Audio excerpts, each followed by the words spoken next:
After a tiring 10-hour drive through the desert, Mark Sorensen and Rob Rusnak have almost reached the coast.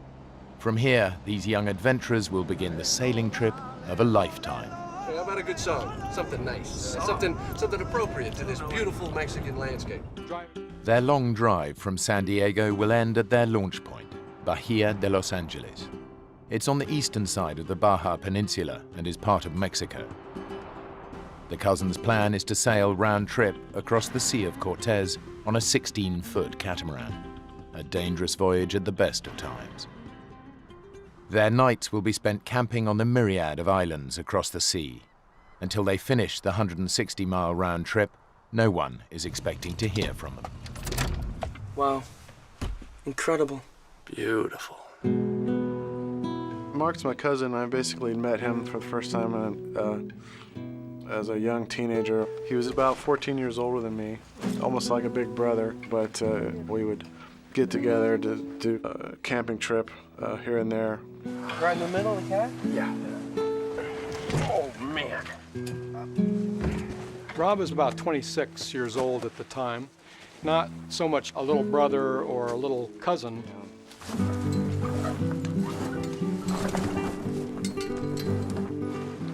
It's perfect sailing weather. But the winds across the Sea of Cortez are notoriously difficult to predict, adding a twisted thrill to the journey.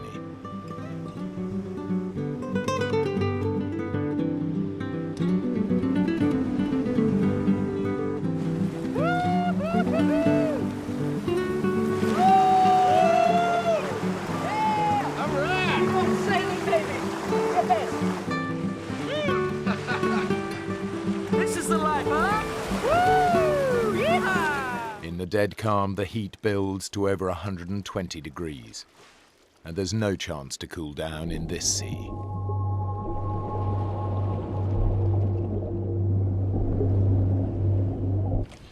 Watch out for hammerheads. You mentioned sharks, you didn't mention hammerheads. Weren't hammerheads like the psychopath of the shark world? Would you be at peace with yourself if you had a head shaped like that? The Sea of Cortez is not a place to be taken lightly. I had seen a documentary about hundreds of hammerhead sharks moving through this part of the Sea of Cortez. Hammerheads are one of the few species of known man-eaters in the world and are known to be aggressive. This is something we want to keep our eyes open for. You imagine catching one of those on the end of your line? Yeah, maybe drag us into the nearest island. Be like Jaws. 3 hours later, the wind picks up as swiftly as it disappeared. But the dead calm was a warning, a forerunner to something much more sinister on the horizon. Don't like the look of those clouds. Something's kicking up over there. Coming out of the north was some kind of a squall or weather front, so we were kind of worried that, wow, what if this is something big rolling through that was not expected and that's going to be here for a while. We might have to forget about the crossing and head back. What? We might have to. Look, small savage storms. Squalls. If we get caught in one, we're sitting ducks. I'm sorry, Rob. I'm turning around. Fuck. I think we got water on the portside pontoon. A small crack has opened up in the pontoon as it pounds the waves. There's no way to bail, and the catamaran starts to become dangerously unstable in the squall.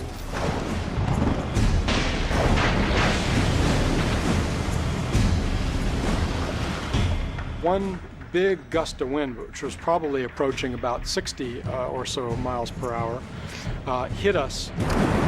We ended up in the water, tangled up in the sheets, with tattered sails in the water and, rigging everywhere. I thought, oh my God, this thing is going to crush my head. And so I thought for sure this boat's going to take my head off. Absolutely, I was scared. Is it me? Is it now really cold in here? Let's get the cat back up. We were both getting very cold, on the verge of hypothermia. I was shivering uncontrollably. I was very uncoordinated. With the shredded sails and stricken pontoon, the catamaran keeps capsizing as Rob and Mark battle with the waves, their gear and the water barrel drift away. Everything we're doing, everything we're trying is going wrong. And I said, well, what do we do now? Just die? And when he said that, that brought in basically a flood of emotion where you're going, you know, this could be it. And what a ridiculous way to go. They're weak, and in this storm, a 12-mile swim to the mainland is out of the question. With no boat, the threat of being eaten by hammerheads is now all too real.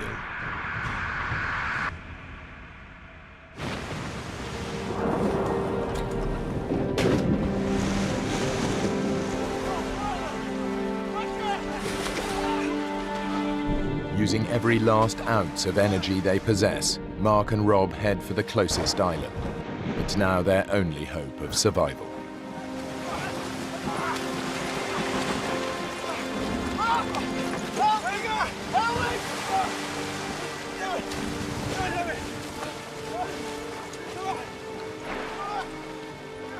Getting up onto the shore was so incredible in terms of just the mental relief of having dry land under your feet.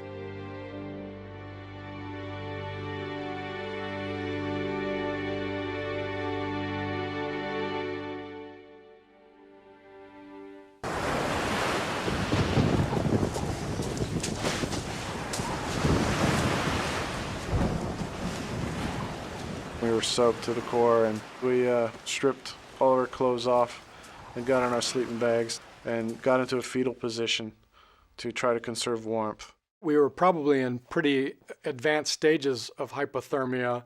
You're still shivering like crazy, but you know you've got a little cocoon of what will eventually become warmth as your body heats up the damp parts of the sleeping bag. Rob, you okay?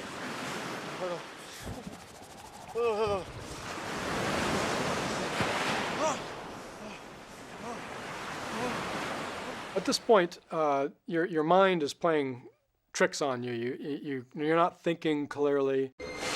And I saw this very strange, light-colored thing that was jumping around on the ground. Rob, wake up. I'm awake. There's something over there. I'm not opening my eyes. Look. I assumed at that point that this was some kind of animal that was kind of circling us and checking out our campsite. I'm not opening my eyes.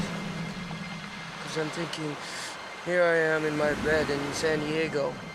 But if I open my eyes, I might actually be on a desert island freezing cold with no water. So I'm not opening my eyes. Looking at me. Open your eyes. I'm not opening Open your eyes. Look. It's a rock. You honestly think that's a rock? Now go to sleep.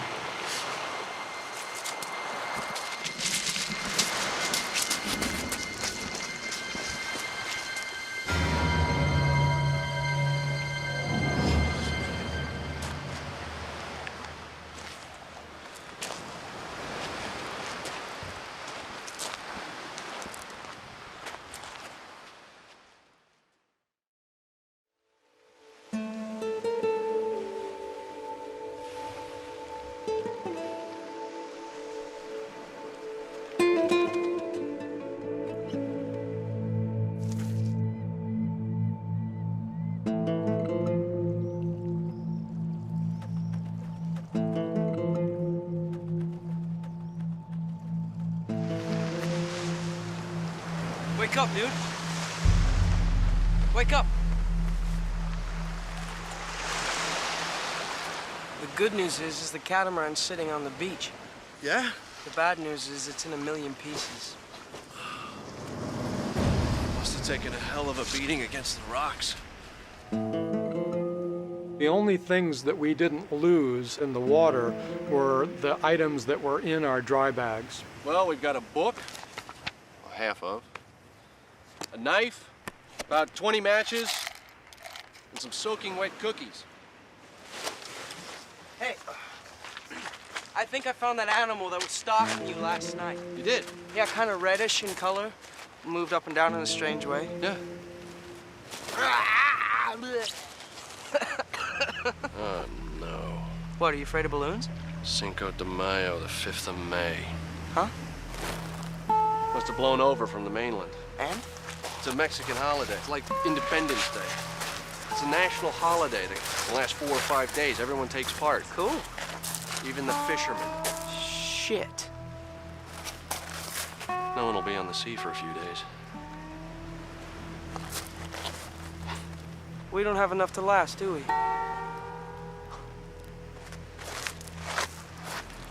Rob. Rob! After we saw that balloon, you know, our spirits basically dipped pretty low, at least mine did. We might be in for a pretty long wait before we saw anybody in our area. It was really starting to get to me. The two men are very exposed on their island. Just a day without water in this heat, and they'll be dead. After the sun came up on the island, there was a limited breeze coming through there. So you can just feel the heat, you know, 110, 120 degrees. And you can just feel this heat getting hotter and hotter all morning long. And the sun was just beating on you all day. There was no shade to be had anywhere. Much better. I basically stayed completely clothed, but even doing all that, you know, a few parts of my skin that were exposed got burned. How you doing? You didn't manage to find any sunblock on the salvage, did you? Starting to burn up. Certainly any kind of humor that we could come up with helped to break the tedium and just the sense of despair that starts to sink in. We have to find a few things, otherwise we're going to be dead before morning in this heat. You know those guys in the movies in the desert going, water, water? Yeah. I know how they feel. There really is no way to drink seawater. And it'll destroy your kidneys and make you go mad. Yeah, okay. We'll leave that as a last resort. What else we got around here? We have to find shelter and food. Nothing. Hey, wait a sec. I think John Wayne. I don't think he's gonna help us now. Well, you remember the westerns from the 40s and 50s? Don't Indians get water from cactus? Hey, wait. Aren't cactus like protected species? I can remember from being a little kid and watching things on TV, you can cut into a nice thick cactus and find fresh water. What if it's poisonous? Are cactus poisonous? I skipped that class in school.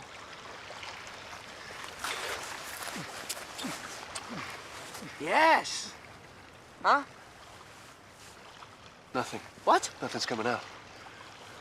Maybe we gotta suck the pulp. Get the juice that way.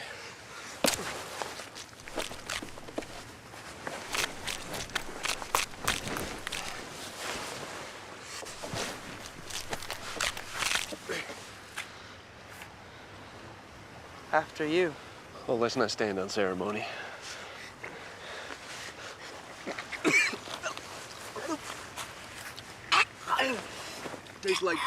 Tastes like warm bile. I can't handle this. No, keep going. This is for the water. Our tongues were swelling and it was, you know, very parched throat and it gets kind of hard to breathe. And this immediately cleared up that. The taste was just very nasty, bitter, but the moisture was definitely a relief. We tried to experiment with different parts of the cactus. The lower on the base we went, it became woody, so there was not much moisture. Nothing. Are you sucking hard enough? I'm giving it all I got. So the base is too dry. Let's try the tips.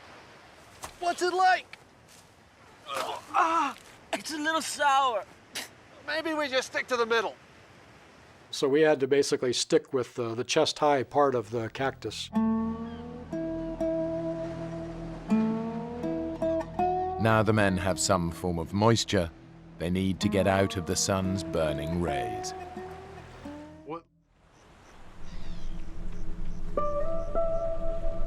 After a blistering day, shipwrecked on the desert island of Guardian Angel, Mark and Rob are slowly wasting away. They're surviving on cactus juice and crabs, but the heat is a potentially lethal problem, even at night. Our spirits, I think, were were not bad, but not seeing anybody, not seeing a boat, it was quite depressing. You think anyone will see the fire? Can't hurt. Oh. What I wouldn't give to be able to peel the top layer of my skin off and burn it up. My tongue is all swollen. Feels like a football. The stupid insects are driving me crazy. Ah! Another constant annoyance on the island were these sandflies. They were tiny little gnat-like things that had severe bites. Because you can't see them, there's nothing to swat. You know, these things somehow get on you and they're able to bite you, and you don't see them, you don't feel them until it's too late. I tried to stay in the sleeping bag to avoid the sandflies, but as soon as it got too hot, I'd open the bag and I'd start getting eaten alive by these sandflies. It was maddening to be too hot in the bag and get eaten alive outside the bag, so it was a constant back and forth.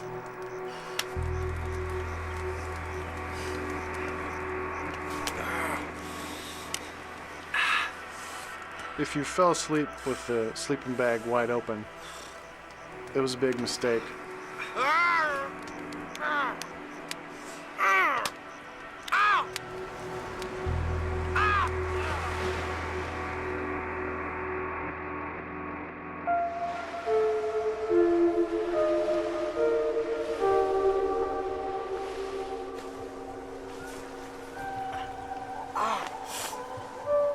I've been bit. I've been bit all over. Yeah, they got me too.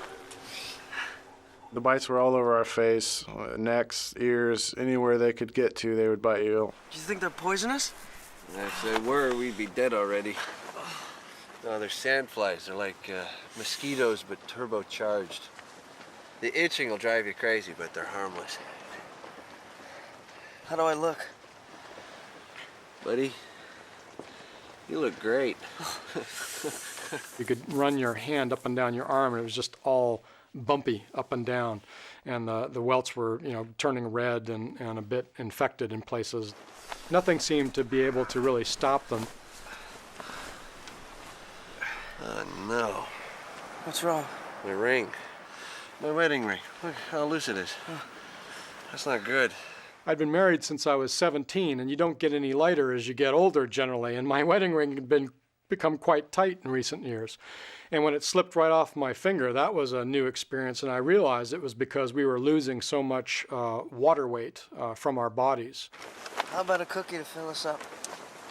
They gotta have dried out by now. Don't do it. Why not? It's about 90% sea salt. Oh, How are they? they're a little salty. Yeah. Oh.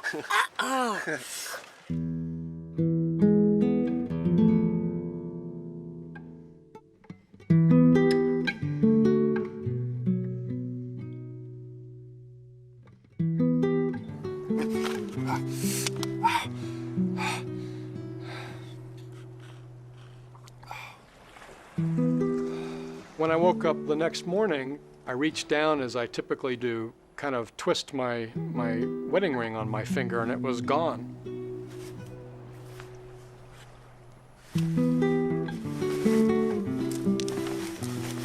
I realized that this thing had actually just fallen off my finger during the night.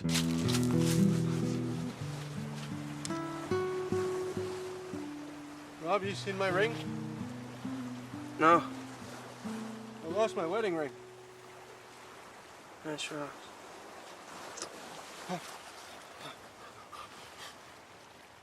When it slipped right off my finger, that was, to me, an indicator that things were starting to get very critical. Got it.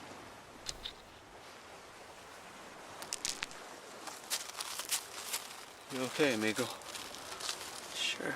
My mind and my vision and even my hearing were playing tricks on me.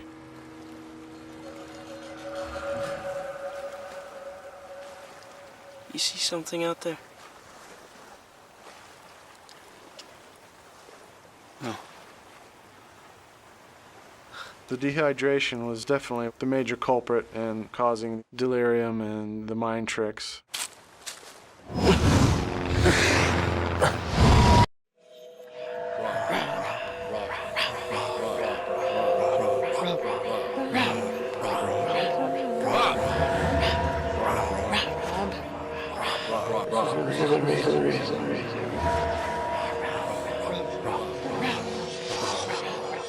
These ant colonies seemed to take on a life of their own. It was like I was one of the ants.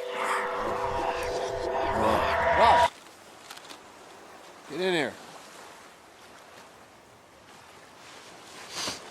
I'll be right in. I didn't know if I was going insane. I didn't know what was going on. It was bizarre and surreal at the time. It almost seems like a dream to me now. It was really starting to get to me. I was drained, I was quite delirious, and I was beginning to lose it. At this point, I knew that I could possibly die. Did you hear that? Rock. Sounds like a boat. Man, it's probably a wave. Or a pelican. Or the cactus talking to you or something. Rob, get up. There's definitely a boat out there. Hey! Hey! Hey! This way! Sure enough, there was a boat just a few hundred yards out. Over here! And we're thinking, oh my God, this thing is going to keep going. But it didn't. It stopped. And we're going, I think it stopped, you know? This thing is sitting there. The motor started revving again, and it started coming towards us. And we're going, oh my God, this thing's heading our way. An incredible sense of relief and adrenaline rushed over me that I never felt before. Are they Mexican fishermen? Why have they stopped? I couldn't tell what they were saying, but they seemed pretty suspicious. Who knows what, who these two gringos could have been. Why aren't they coming to get us? I don't know. Hey!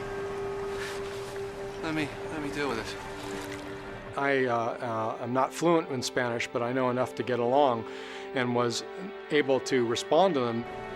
Hey, ¿qué pasó? Oye, estamos aquí por 3 días. Mira, mira, el barco choco con rocas. That would have been devastating had they been so suspicious that they would just leave us behind. My spirits would have just sank to beyond the depths. There's nothing that Mark and Rob can do. They are at the mercy of these fishermen who don't seem to believe their story of being shipwrecked on the island and living off cactus juice and crabs. Mark begs for their lives. Es verdad. 3 días, no agua.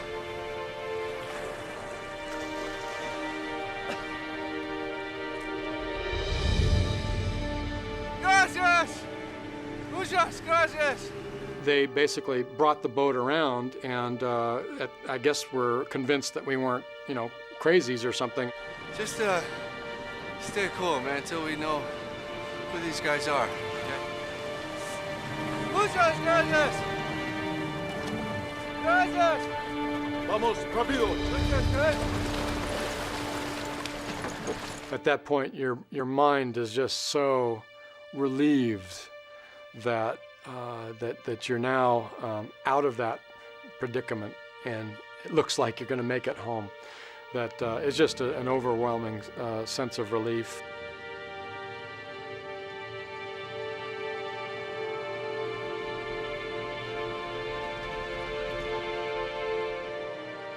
Glad to be alive and glad that we didn't die. They pulled up a 1-gallon container of water and headed directly towards Bahia de Los Angeles. The feeling of having gulps of water actually go down your throat was just incredible.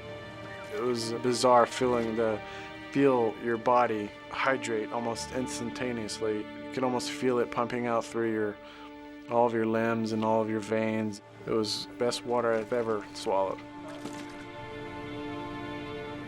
The people in the boat brought us up to the actual town of Bahia de Los Angeles and gave us a gallon of water and said, "Good luck." Looks good. And they turned around and they were gone.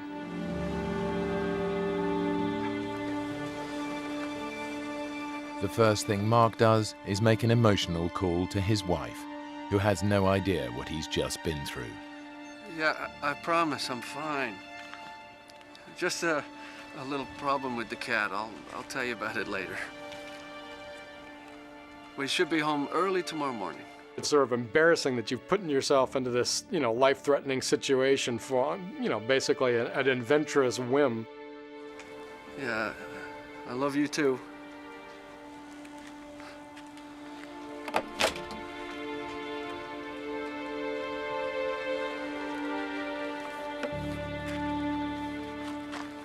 Before taking off, Rob and I at the general store basically loaded up on all the things your body is craving at that point.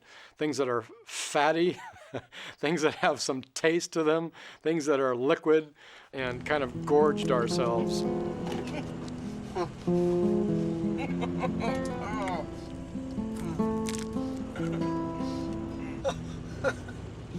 All of a sudden it's like, wow, we survived that. I feel lucky now that I made it through that, A lot of people might not have made it.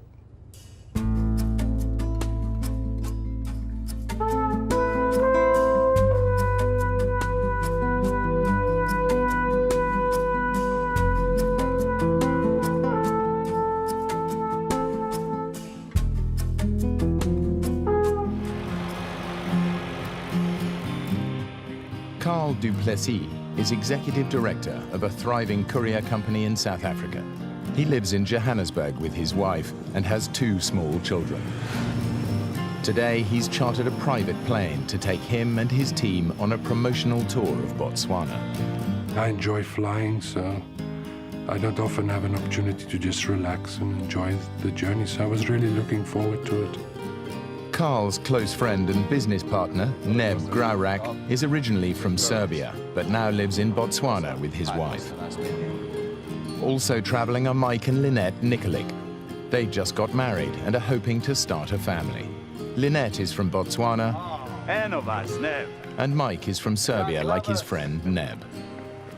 I had experience flying with the small planes, and they always been my concern. But it's quite a normal day. Nothing really that you could sense or see there are problems. Lynette's not so sure. I am looking forward to the trip, but I was just feeling a bit uneasy. I thought to myself, Lynette, if you need to say anything, it should be now. But I couldn't get myself to express my feelings to anybody. It was all internal.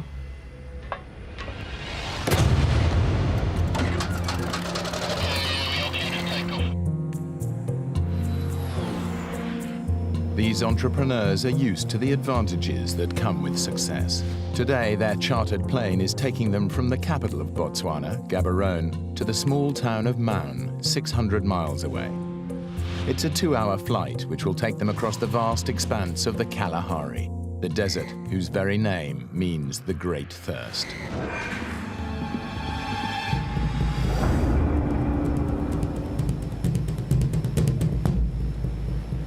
I looked towards one wing, the engine, and I saw a bit of oil coming out of the wing.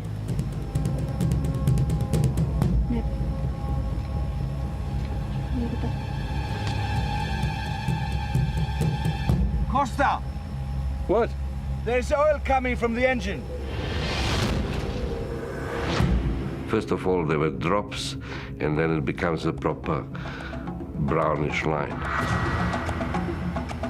Pilot Costa Macandonatis tries to reassure the passengers. It's nothing serious. Just sit back, keep your safety belts on. Without oil, the engine will seize up and could catch fire. Costa has no choice.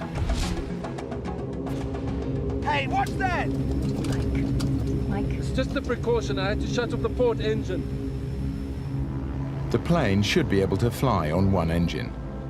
But in the African heat, the air is thin, and with a full passenger load, it begins to lose altitude. We need to make a precautionary landing. Costa radios the control tower to get his coordinates so he can find a landing strip nearby. What are they saying? You can't pick us up on the radar. Just look for a landing strip.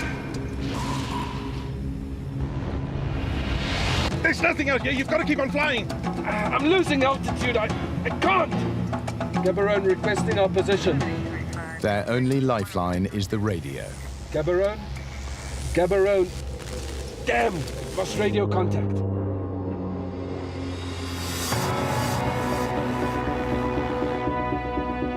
Costa knows he's going to have to crash land. I took Mike's hand, I took Neb's hand, and I said, God, I'm just asking for safe passage.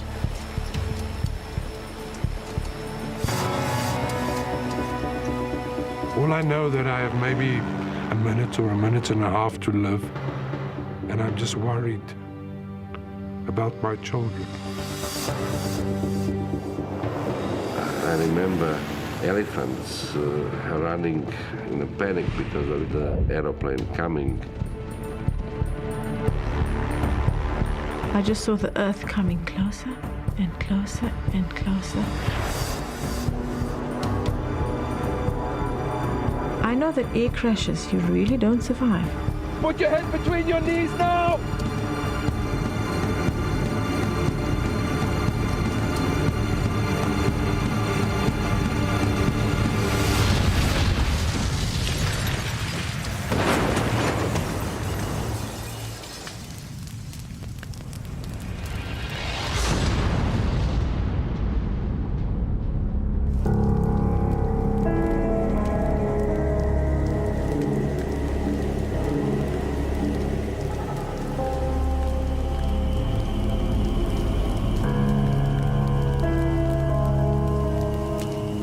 The impact should have killed them all.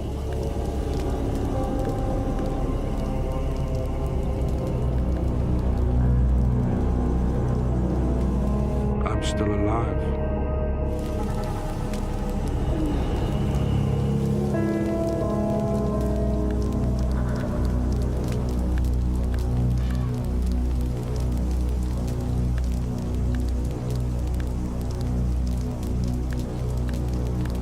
I open my eyes.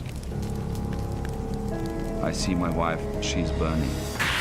The metal's burning me! Help me, Mike! When I touch the belt to unbuckle her, I realize it's very hot and I burn myself now. The plane's leaking fuel tanks could explode at any moment. We need to get out of that as quick as possible.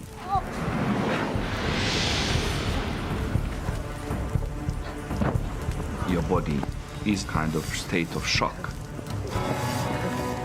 You try to get up and you just fall down.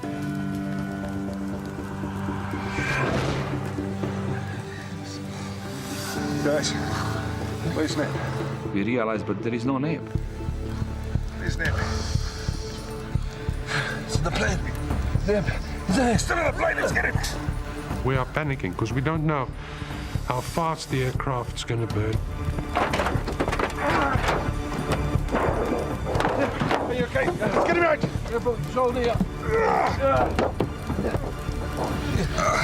Neb, please. Is he still breathing? I don't know. Neb, it's okay.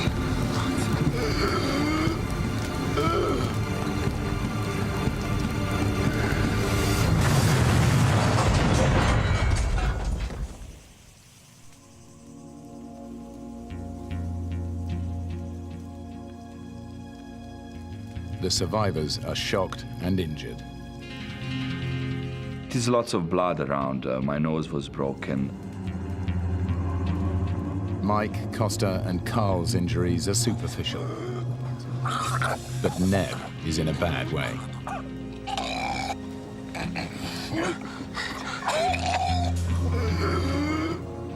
The pain was unbearable because, particularly of the ribs. Just breathe. Just breathe. And I actually couldn't breathe. Lift me up. Okay, I'll got you. I'll got you. Let's take him to the tree. Over there. Neb has punctured his lung. He has to prop himself up in order to breathe. I couldn't lie down. I had to stand most of the time. And I was hugging the tree. Lynette sustained multiple injuries in the crash. She has damaged her spine. I couldn't move. I couldn't move my legs. As soon as I tried to lift myself up, for some reason I would feel dizzy and then I'll be forced to lie down. And her left arm has been so badly burned that the nerves have been destroyed. I didn't feel any pain. There was no pain at all. I was just worried about the fact that I can't get up. I can't do anything. She needs immediate medical attention. Don't worry. They'll come soon. We'll get you to a hospital. The crash has destroyed the radio. But the passengers believe that the plane's emergency transmitter will soon bring rescue. Costa has calculated that they've crashed about 150 kilometers south of Maun. So when do we leave? I think the sooner the better. I think it's quite easy to walk 5 kilometers an hour. If I walk 8 hours a day, I can walk 40 kilometers a day. I can walk to Maun in 4 days. You thought that you are not going to see him again because you are not going to be alive. These are obviously enormously emotional situations. The decision to walk is not an easy decision to make. Will the people that are staying behind, will they cope without Costa and I? I'm worried that they don't have water. I'm worried whether Mike can take care of both his wife and Neb. But it's the decision that I've made, so I decided to just go with my decision. And Costa and I set off. They set out and we said bye-bye to them. I felt very vulnerable again because now I felt that I couldn't help in any way. I was just lying there and it wasn't my nature to feel helpless.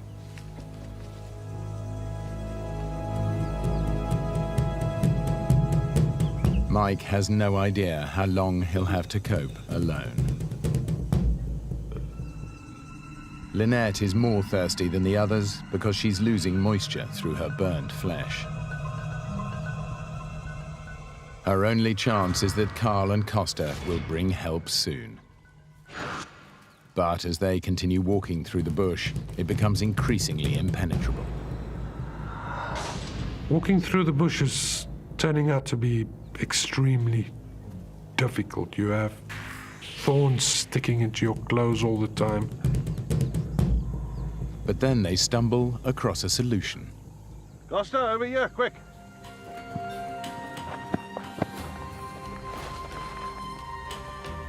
It's a track. They've found an elephant path.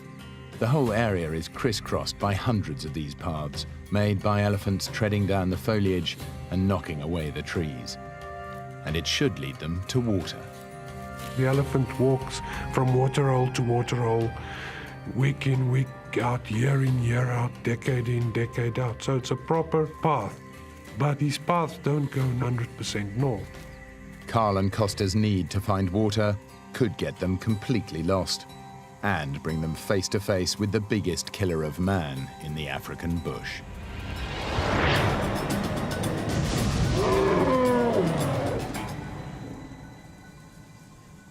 Plane crash survivors Carl and Costa have made the risky decision to leave their injured friends behind and trek out into the African wilderness to find help. They've been following elephant paths for hours and are desperate for water. Costa, look. Right in front of us, next to the path, is a waterhole. It's a really small, little, muddy waterhole.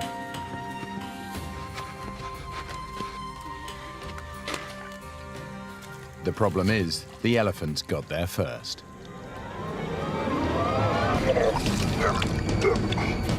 It smells awful.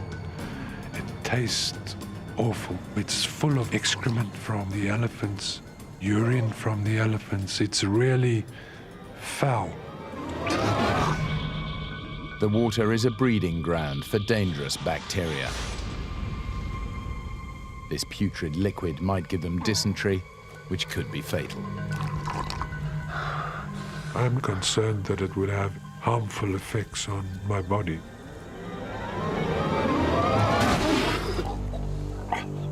And yet, when you're thirsty, it's drinkable.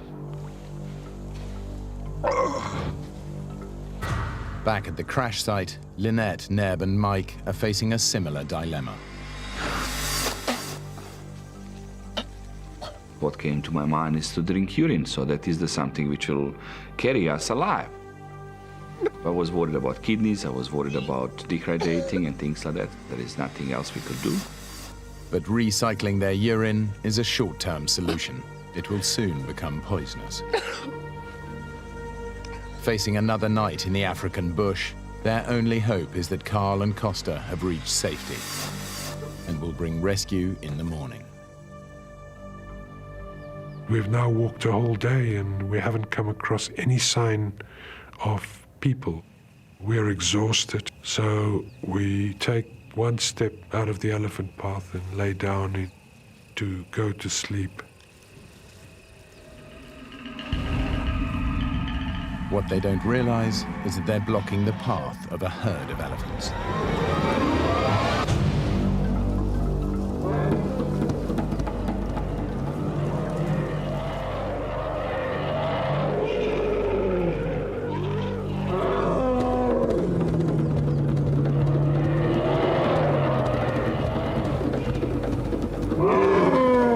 Don't move. Don't move. It is absolutely petrifying.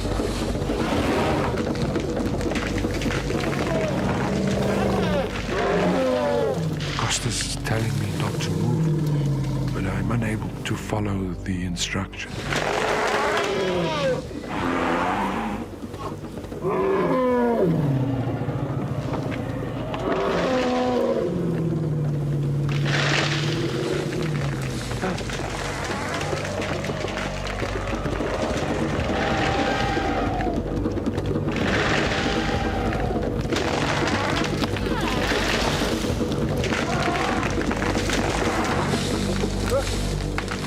Luckily, the elephant decides to warn them off instead of trampling them to death.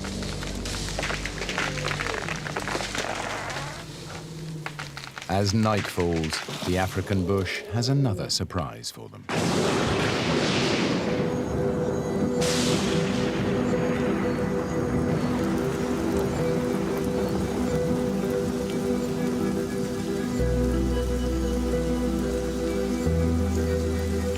The rain is a welcome relief, but Mike is struggling to collect it. I put various plastic things around just to try to collect some water, because obviously that's what we need.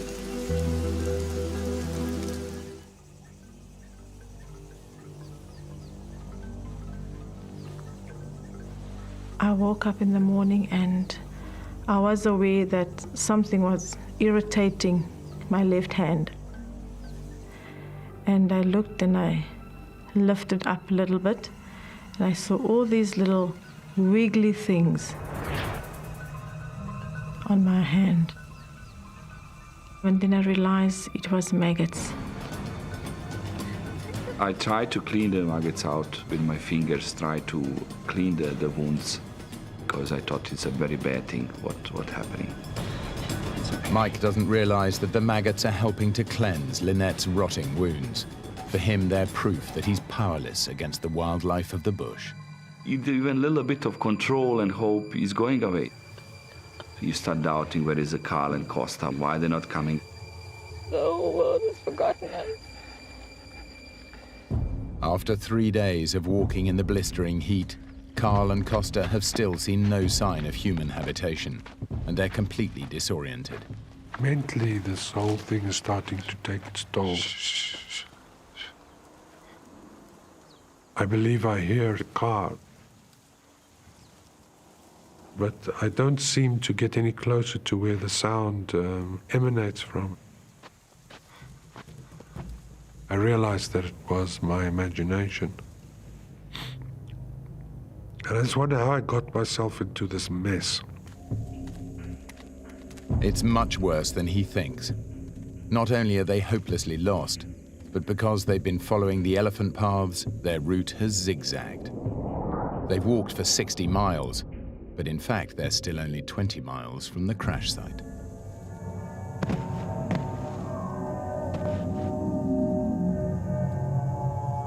I'm older than Costa, so I think I'm mentally stronger, even if I'm not physically stronger.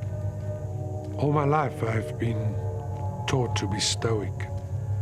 I realize that Costas and I have only ourselves to extricate ourselves from this situation. There's no alternative.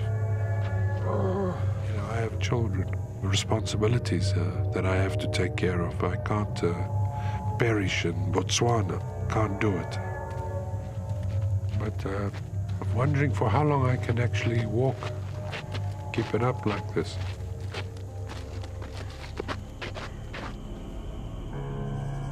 For Lynette and Neb, things are going from bad to worse. Mike no longer has the energy to look after them. I sort of fell into depression that afternoon. And I remember even it crossed my mind to go and commit suicide, take my belt, or hang myself on the tree, because, you know, you just wanted to end it.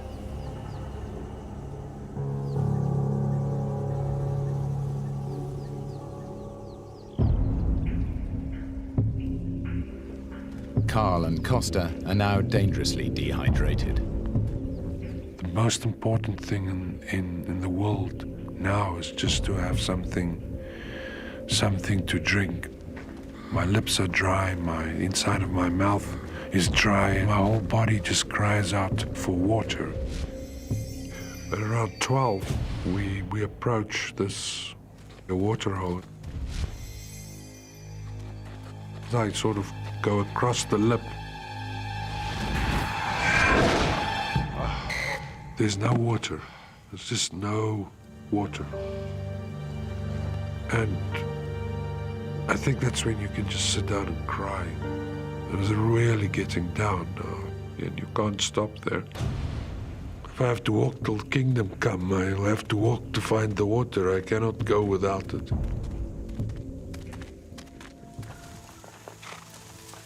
As I got closer, I see the structure built against the side of the hill.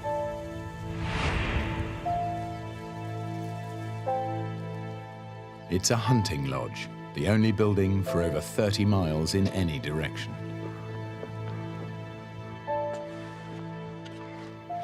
I see a young girl reading a magazine. I'm sorry. I didn't mean to frighten you. It's quite a surrealistic experience. My name is Carl du Plessis. We were in a plane accident.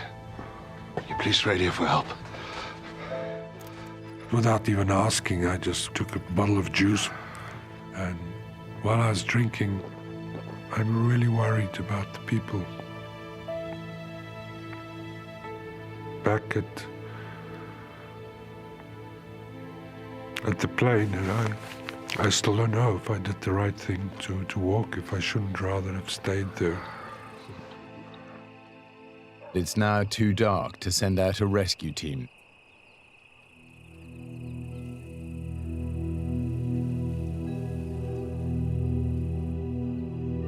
It is difficult looking at the partner that dying.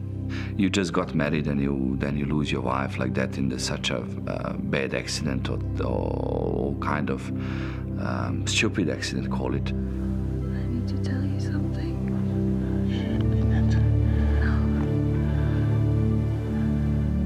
No. I said, I love you very much, and I honor you, and whatever happens in your life, you know, my blessings, and I know that, you know, you will find love again.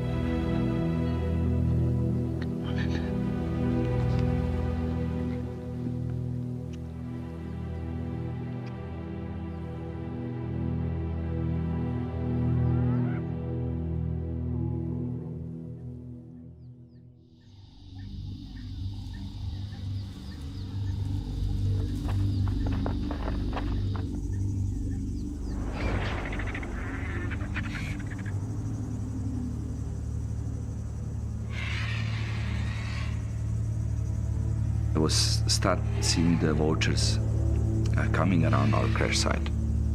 I felt that, you know, they coming for the meal.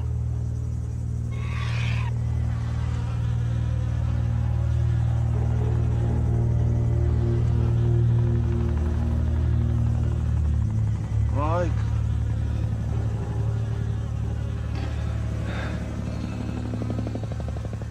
Helicopter. You know, after 5 days here, you know, even mosquito for me is like a helicopter. I just hallucinating. Helicopter. Over here.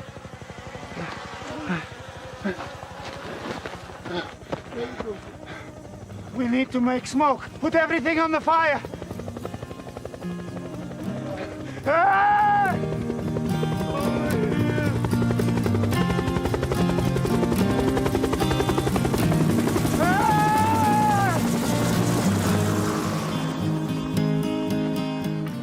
Although the Botswana Defence Force launched its largest ever rescue mission, the plane had crashed so far off course that they would never have found them in time. One of the soldiers comes to me and look at me like this, you know. I said, "Hey man, you're so strong."